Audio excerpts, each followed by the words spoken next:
Everyone, back with a quick update, and in this one I'm going to be showing you what I got this past month. I've got just a handful of things that I'm going to show you, just going to say what I need to say, and without further ado, let's begin the video. So the first record I'm going to show you is by The Who, and this is their 1967 classic, The Who Sell Out. Really happy to finally have this in my collection. And here's the gatefolds. Classic concept album, double LP. The second LP is basically bonus tracks, including the US single version of Marianne with the Shaky Hand, as well as studio version of Summertime Blues. And of course that one particular song is more famous for being part of Live at Leeds. And but the studio version that they recorded is still, it's still a banger. Like, it's a great song. But yeah, clearly the concept behind this is, kind of their own way of kind of approaching like pirate radio, and that's basically the whole concept behind the album. It's very artistic. This is, I guess, if you think about it, this is like one of the first true art rock albums, I guess. Correct me if I'm wrong. I mean, this was 1967. Concept albums were really starting to make, a mark on, music. Music was changing around this time, and you had the year prior, like you could start to see a little bit of that with the Beatles' Revolver and Pet Sounds by Beach Boys. Like, those were the albums that really started to kind of show where music was going. And yeah, this is just an absolute classic record. Comes with a poster.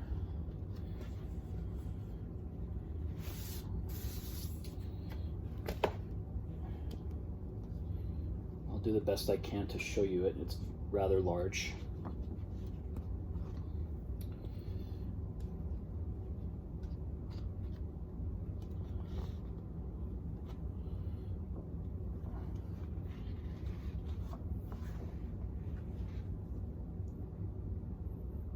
You can see, very colorful psychedelic poster. I think this is the right way.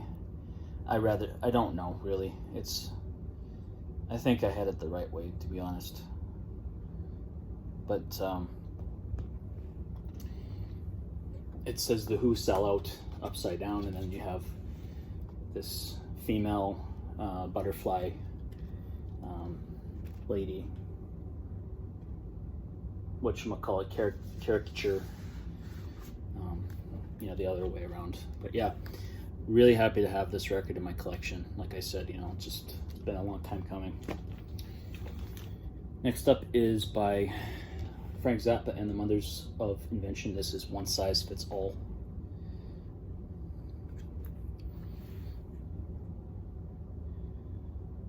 I've heard some really good things about this particular record. It's it's very progressive. It's hard rock. It's jazz fusion, and I'm really happy to have some more by Frank Zappa and the Mothers of Invention, because like I'm really looking to try and expand on some Zappa.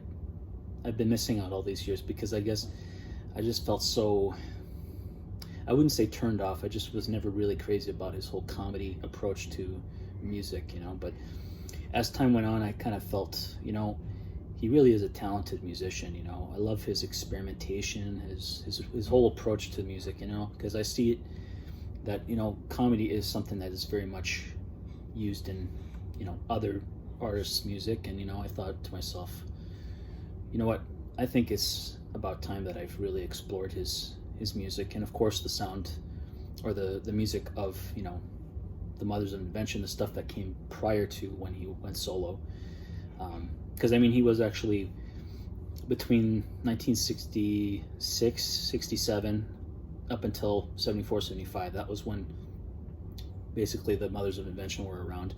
In between that time, he was doing his solo work, and you know, I'm just really happy to have this album in particular, you know, and just hoping to get some more, obviously, just to add to the collection for Zappa and, of course, the Mother's Invention.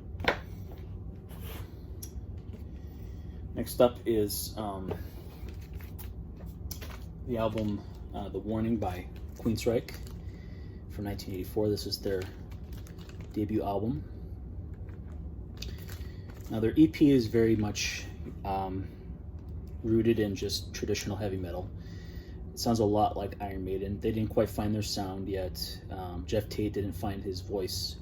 You know, he sounded a lot like, you know, Bruce Dickinson, but this particular album, they were very much, you know, at that point where, you know, I think they were starting to find their sound, but they didn't quite find, well, Jeff Tate still couldn't find his voice.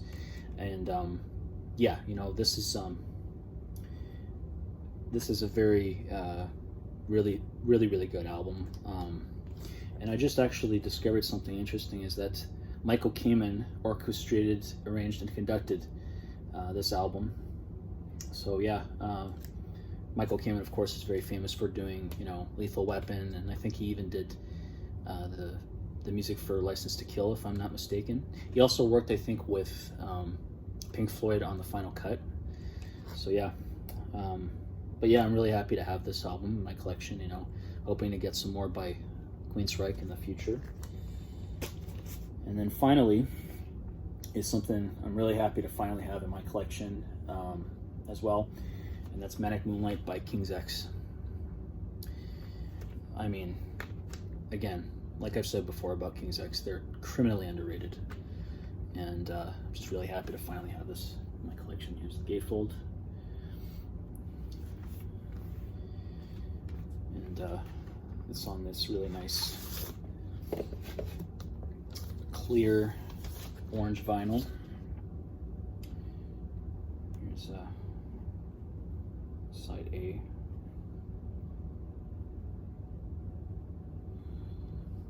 And side B. So yeah, I'm really happy to have this record. You know, it's rather difficult to come across anything by King's X. You know, they're a band that it's hard to find anything, because, you know, they're just one of those bands that I'm a little bit of a hard time trying to get this. There you go. They're just one of those bands that's hard to get, you know, on any format. Well, aside from digital. You can easily find this on digital, but you can never find this on CD, vinyl. But, you know, I was really happy that they released this on Record Store Day just a few months back, and alongside the other album that I had shown previously in a few past videos, Tapehead. So yeah, this is basically King's X, you know, entering the 2000s, and you know, around that time, you look at how music has changed. You know, with, of course, nu metal being a huge thing, you know, and so many other different types of music, you know, was evolving, and especially production-wise. So basically, what they did on this album is, you know, they started to experiment with electronic loops. And they actually started doing that on their previous album, Please Come Home, Mr. Bulbous. And yeah, this is just a continuation. And I actually don't mind that, because that's one of the things that's, you know, mainly criticized about King's X around this time period, is that when they experimented with the electronic loops. But I don't mind that. It's quite good. And this is a very funky, you know, very, you know, it's definitely got that nu metal tinge to it. Something I'm not a fan of. I'm not a fan of nu metal at all, but you know, that whole nu metal tinge actually kind of, you know, is a nice flavor. And yeah, you got songs like Believe, the title track, yeah, False Alarm, Static, Skeptical Winds, The Other Side, Vegetables, a great track, Jenna, and then Water Ceremony to close out the album. It's just a fantastic record, surprisingly, you know. I mean, it's not considered to be their greatest, but I think it's quite good, you know. Just, and you know what, fantastic is maybe saying a little too much, but it is definitely a super solid record. And again, I'm going to say this many times, like I've said before, you know, criminally underrated band. I highly recommend you check this band out if you're a fan of hard rock, you know, progressive metal. You know, if you're a fan of those types of genres, you definitely need to check this band out. So that pretty much does it for my vinyl finds for the month of September.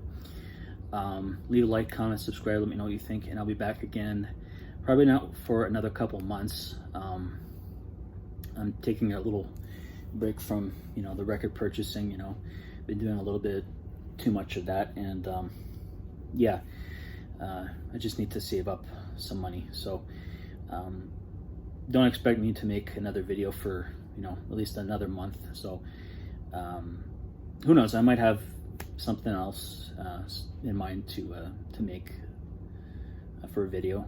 So I don't know, we'll see. But yeah, I will definitely be purchasing some more stuff within the next month, and then I'll have another video up by December. So that's pretty much it. So again, thanks for watching, and I will see you next time. Bye.